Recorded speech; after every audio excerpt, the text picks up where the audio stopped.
Merci de nous rejoindre, hein. Vous êtes bien dans votre émission Direct Santé. Aujourd'hui, on parle de la journée mondiale du cerveau, hein. Donc, le thème de cette année, c'est santé cérébrale et incapacité, hein. Je suis accompagnée du professeur Komako, chef de service de neurologie au CHU de Cara, hein, qui est avec nous pour nous parler du cerveau, comment le cerveau fonctionne. Quelles sont les maladies liées au cerveau? Il y en a énormément, énormément. Donc, on en a listé un petit peu lors de la première partie. Donc on va continuer parce qu'on parlait des hallucinations, comment le cerveau peut créer des images, hein, à la personne qui est atteint, qui est atteinte de cette maladie-là. Vous disiez tout à l'heure que c'est parce que le cerveau est malade. C'est pour ça que du coup, c'est un dysfonctionnement Oui, total, c'est ça? c'est un dysfonctionnement du cerveau lié au fait que le cerveau vous donne des choses que vous n'avez pas perçues. Oui, Ici, le cerveau par lui-même vous crée, en fait, au niveau des sens, hein, les hallucinations concernent essentiellement les sens. Et donc, au niveau des sens que ça se passe. Et donc, ici, ça peut être la vue, ça peut être l'odorat, ça peut être l'ouïe, ça peut être le goût tout ça. oui, oui, ou le toucher. Donc, vous allez ressentir des choses qui n'existent pas, en fait. Maintenant, dans nos définitions, il y a certaines exceptions, mais bon, nous n'allons pas ici venir Oui, on détaillait tout revenir ça. sur tout ça. Mais est-il que quand le cerveau a une lésion, c'est qu'il y a une incapacité Mm. d'emblée. C'est-à-dire que du moment où il y a une lésion sur le cerveau, c'est qu'il y a une incapacité qui s'ensuit tout de suite. Parce que la fonction une fonction du cerveau est lésée par une maladie ou bien un mauvais fonctionnement derrière. Sur notre vie quotidienne, il y a une incapacité. C'est pour C'est cela que le thème est santé cérébrale et incapacité. incapacité. L'incapacité est liée au fait qu'il y a une partie de notre... L'incapacité est la conséquence d'une lésion de Mm. notre cerveau. Et cette lésion peut survenir à tout moment de notre vie. Les parties charnières, c'est quoi? C'est pendant la mise en place du cerveau. Donc, pendant la mise en place du cerveau, il peut y avoir des anomalies. Et c'est ici, pendant la conception et la grossesse. Et si, pendant la grossesse, les mamans prennent des médicaments qui ne sont pas adaptés, derrière, il y a des problèmes. Et à l'accouchement, lorsque l'enfant ne crie pas tout de suite, il y a des problèmes. Après la naissance, et lorsque vous ne vaccinez pas vos enfants ou bien vous ne tombez pas sous les moustiquaires, l'enfant fait de grosses fièvres ou bien fait une grosse maladie, le cerveau peut être lésé. Et puis c'est dans l'enfance que le cerveau complète sa mise en place. Et ça va jusqu'à 18 ans, hein, voilà, voire plus Mm. en fonction des personnes. Maintenant, mais habituellement, autour de les 4 premières années, le cerveau termine ce que nous appelons la myélinisation, c'est-à-dire que les neurones finissent leur mise en place totale. Maintenant, les autres choses se mettent en place après.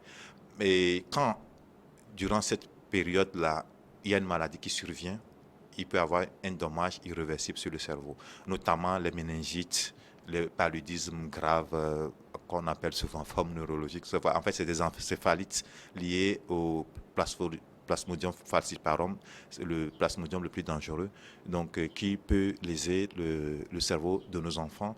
Maintenant, à l'âge adulte, il y a maintenant tout qui peut survenir, même les accidents de la voie publique, et les AVC, les méningites. Et maintenant, les conséquences de tout ça là, ça peut être des épilepsies Mm. et autres. Mais justement, un enfant qui est né handicapé motrice, est-ce que c'est aussi lié au cerveau? Oui, en fait, c'est le handicapé motrice, c'est le Le cerveau. La cerveau, motricité, c'est le cerveau qui commande. Comme je l'ai dit, tout ce que nous sommes, c'est le cerveau. Tout ce que nous faisons, c'est le c'est le cerveau. La cerveau. motricité est réglée par le cerveau. Et donc, quand le cerveau, la partie du cerveau qui fait bouger la personne est grillée, ben, vous êtes... C'est dès la grossesse? ça peut être dès la grossesse ou à l'accouchement. Mm. Souvent, c'est à l'accouchement. Et maintenant, quand il y a des troubles au niveau de la mise en place du cerveau, on peut avoir également ce genre de maladie, mais c'est souvent à l'accouchement. C'est pour cela que en fait, les autorités ont toujours demandé qu'il y ait des consultations prénatales des personnes qui sont enceintes. Et voilà, c'est pour cela même qu'il y a aujourd'hui tout un certain nombre de décisions pour pouvoir faciliter l'accouchement, pour pouvoir faciliter les consultations prénatales. Et donc, il y a des assurances qui ont été mises en place pour que ça puisse couvrir les femmes enceintes, pour qu'on puisse accoucher ces personnes gratuitement, etc. Donc, c'est pour pouvoir permettre d'éviter ces genres de maladies qui sont évitables, et pour la plupart des cas, de survenir. Bah, c'est surtout que ça pèse beaucoup hein, sur le moral, le finance, Oui. tout Oui, puis des parents parce que au quotidien, c'est invivable, hein. oui, en fait, c'est des enfants qui seront presque pas autonomes. Ouais, c'est Et ça. donc, ils seront dépendants toute leur vie. Et donc, c'est très dur. Et c'est souvent des enfants qui sont surprotégés également. Parce que, et ce qui est grave, c'est lorsque c'est le premier-né. Et souvent, quand c'est le premier-né, enfin, c'est très dangereux parce que ces enfants, d'abord, souvent sont abandonnés de leur père. Parce que leur père dira que cette maladie n'existe pas dans notre famille. Et va laisser la dame Gérer toute seule. voilà. Et c'est cet enfant, et c'est la dame qui va se battre, et derrière, elle ne pourra plus avoir d'autres enfants. Elle n'aura qu'un enfant. Traumatisée. Oui, Traumatisée. mentalement, physiquement et tout. Les hommes sont un peu lâches, hein, non, quand même. Ou bon, c'est C'est certains, la pas fuite. tous. Il y C'est a qu'ils des hommes prennent la qui sont fuite. responsables, qui ne fuient pas, qui sont là tout le temps pour... Et d'ailleurs, c'est certains hommes qui font la grande partie du boulot et quand ils ont un enfant handicapé. Parce qu'il faut Maintenant, porter, oui, oui, pour porter c'est l'enfant, difficile pour la oui, oui, maman, oui, hein. oui. Puis avec l'âge, l'enfant prend du poids et il faut Oui, toujours, si l'enfant n'arrive pas à marcher, supposons que l'infirmité motrice va jusqu'au fait que l'enfant ne pourra plus marcher et c'est très dur quand l'enfant prend de l'âge. Maintenant, c'est pour cela que dans les pays développés, il y a des structures qui sont là pour aider ces pour mamans. aider, Et oui. oui, pour l'instant, il n'y en a pas encore au Togo, mais je pense que d'ici là, il y en aura. Ah, c'est important. C'est vraiment important cette prise en charge parce que c'est vraiment un poids. Oui, c'est un Ça, c'est poids, un un poids. poids, Et ouais. donc, c'est pour cela que durant il y a l'autre partie qui n'est pas liée à l'accouchement, c'est les médicaments que les femmes prennent pendant la La grossesse. grossesse, ouais. Parce que pendant la grossesse, il y a plein de choses qui se mettent en place au niveau de l'enfant. Et quand les mamans prennent des médicaments, le risque c'est que l'enfant soit mal formé. Et quand ça touche le cerveau, ben c'est extrêmement grave. Les enfants sont handicapés, gravement, lourdement handicapés. Et c'est très dangereux. En fait, c'est l'avenir de ces enfants qui est mis en jeu. Et ces enfants ne deviendront jamais autonomes. Et voilà. C'est pour cela que quand vous êtes enceinte, allez en consultation prénatale. Prénatal, Si c'est vous avez un important. souci, les médecins seront là pour gérer ce que vous avez. Et surtout que le gouvernement a mis en place des outils pour pouvoir faire ces consultations gratuitement. L'autre chose, c'est que la- les primigestes, c'est-à-dire que ceux qui n'ont jamais accouché, pour leur premier accouchement, il leur est demandé d'accoucher dans un centre médico-chirurgical. C'est-à-dire que s'il y a un souci, il faudrait qu'on puisse rapidement sortir cet enfant par césarienne pour éviter que cet enfant ait des complications au niveau cérébral. Mais souvent, les gens viendront vous dire que chez nous, on n'accouche jamais par césarienne. Alors qu'il n'y avait pas la césarienne au temps de nos grands-parents, et donc, on ne sait même pas où ils ont appris ça, qu'on ne peut pas accoucher un enfant par césarienne. Et la césarienne, ce n'est pas un truc mystérieux, c'est pas un truc mystique, c'est un soin. Donc, si c'est le cas, donc ces personnes auraient pu dire que nos grands-parents n'allaient pas à l'hôpital, donc ne pas aussi aller à l'hôpital. Oui, mais Donc, bon, du là, les choses moment où évoluent, les les choses évoluent, complications donc, sont de plus en et plus voilà, donc, nombreuses. voilà. On peut plus rester encore dans l'ancien temps, hein. Oui, Ça, c'est donc il faudrait impossible, que hein. les gens, il faudrait que les mentalités évoluent et que Évolue. les histoires comme quoi on ne fait pas de césarienne dans notre famille, il n'y a pas ci dans notre famille, que ces histoires s'arrêtent et qu'on puisse permettre aux enfants de naître en bonne santé. On le sait quand le cerveau est malade. Oui, quand le cerveau est malade, tout de suite, il y a des signes. Il y a des signes. Oui, il y Parce a que des signes. enfin, il y a des maladies que on le sait parce que bon, c'est des signes. Les signes sont à vue d'œil, c'est déjà, on voit. Oui. Mais il y a certaines maladies, faut Maintenant, à moins que la attendre personne, si la personne, par exemple, âgée, des fois, on met ça sur le compte de l'âge. de l'âge, alors que, non, en fait, la personne est malade. Ouais, Et quand la personne commence pas à perdre de la mémoire à un certain âge, on dit non, que c'est l'âge, alors c'est que la c'est pas réel. vieillesse, C'est oui. en fait c'est peut-être le début d'une démence et que habituellement la démence, c'est qu'il y a peut-être des facteurs de risque, il faut juste agir sur ces facteurs de risque et puis la personne va au moins se stabiliser pendant un trop long moment avant de progresser. Et donc, quand ces personnes ne sont pas très vite amenées à l'hôpital, c'est au moment des complications que nous on les voit à l'hôpital, c'est déjà très avancé. Même quand une personne, on sent que la personne commence par avoir des troubles de la mémoire, il faut l'amener à l'hôpital. Ça n'a rien à voir avec l'âge. L'âge, et quel que soit votre âge, vous devez avoir votre mémoire en bonne santé, En bonne santé. bien en place et en bonne santé. En fait, quand le cerveau est en bonne santé, la mémoire ne doit pas avoir des soucis. Donc, du moment où la personne a des soucis de mémoire, il faudrait que vous ameniez la personne à l'hôpital ou bien que la personne commence par consulter si elle peut elle-même. Parce que des fois, quand la personne est malade, on peut ne pas être consciente de sa maladie. Oui. Donc, en ce moment, il y a des termes. En fait, le cerveau, quand il est malade, la personne peut ne pas se rendre compte qu'elle est malade. Et donc, il faudrait que des observateurs externes ou bien son entourage puissent comprendre que la personne-là n'a plus les capacités qu'elle avait avant et qu'il faudra l'amener à l'hôpital. Puisque la maladie peut même empêcher la personne de se sentir malade. Oui, puisqu'ils ne se rendent pas compte. Ils se Oui, disent, oui. non, Puis ça là aussi, c'est le va. cerveau. C'est le C'est cerveau. le cerveau qui te permet de savoir que tu es malade. Donc, si la maladie du cerveau est dans le sens où la partie qui te permet de savoir qu'on est malade est touchée, donc vous ne pourrez pas savoir. Donc, il faudrait qu'une autre personne puisse comprendre que, que vous n'allez pas bien. Et là aussi, dans ce cas, les personnes vont vous dire non, que je ne suis pas malade. Oui. Et puis, elles ne se sentent pas malades.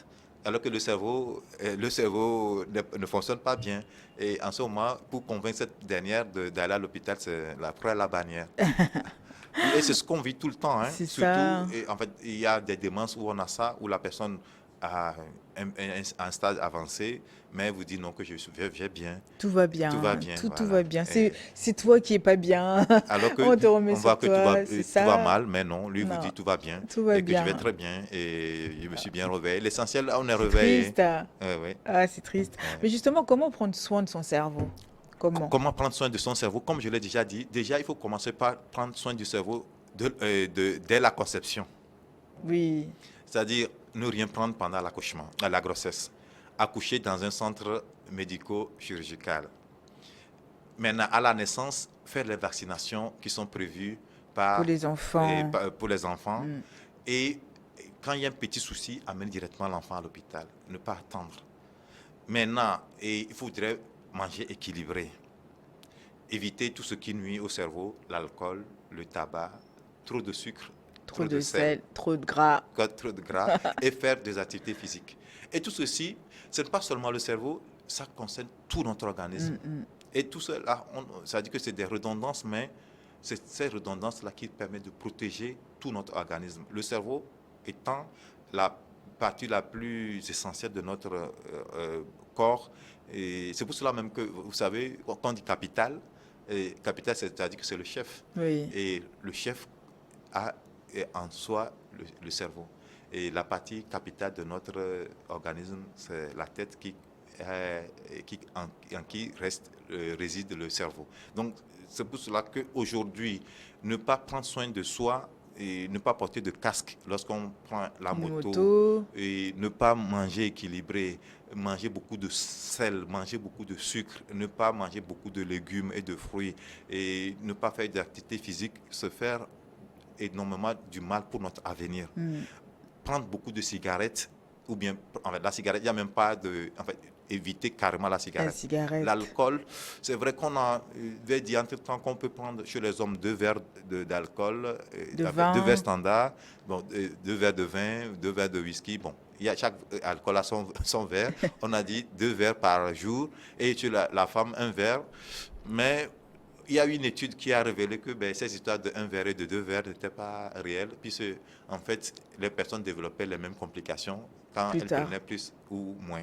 Et donc, l'idéal aurait été que, bon, on peut prendre occasionnellement, mais quand ça devient une habitude, et ça a des conséquences sur notre avenir. Et la journée mondiale même du cerveau a pour objectif premier de protéger notre avenir, c'est-à-dire que de protéger notre cerveau pour que nous soyons en bonne santé et en fait dans les jours à venir, parce que notre avenir dépend de ce que nous faisons aujourd'hui, de nos choix d'aujourd'hui. Lorsque nous ne faisons pas les bons choix, nous serons responsables demain de nos maladies. Oui. Donc quand nous choisissons aujourd'hui de prendre de la cigarette, de prendre de l'alcool, de ne pas faire des activités physiques, De manger de n'importe manger comment. n'importe comment, derrière, il faudra assumer cette décision-là, parce que le cerveau ne sera pas bien, il y aura plein de maladies que nous allons avoir, eu égard aux décisions que nous avons prises aujourd'hui. Voilà.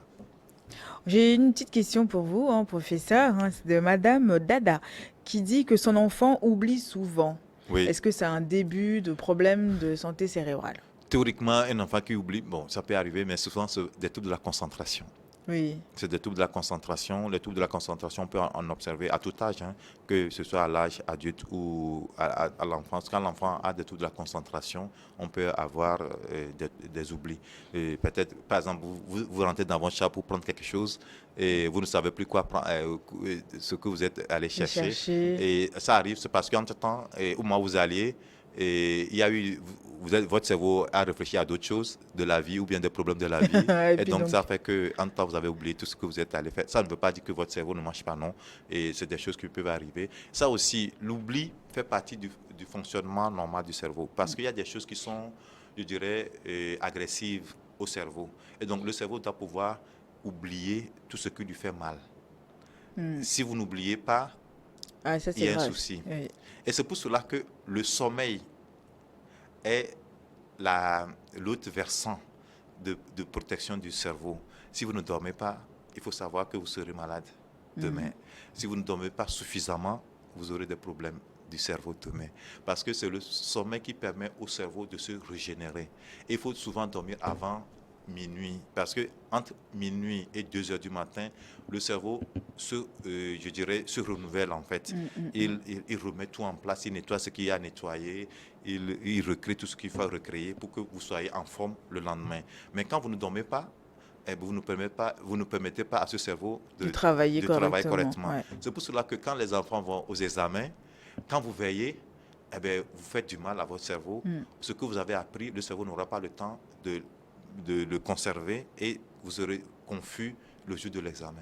C'est pour cela que pendant les examens, il faut faire dormir vos enfants à un bon, déjà à 22 heures ou plus tard à 23 heures, l'enfant doit être au lit pour pouvoir conserver l'effort de la journée, tout ce que cet enfant a eu à apprendre dans la journée pour pouvoir permettre au cerveau de le retenir. Il faudrait que l'enfant puisse dormir. C'est pendant le sommeil que le cerveau retient ce que l'enfant a appris dans la journée. Et quand ce n'est pas fait, l'enfant est confus.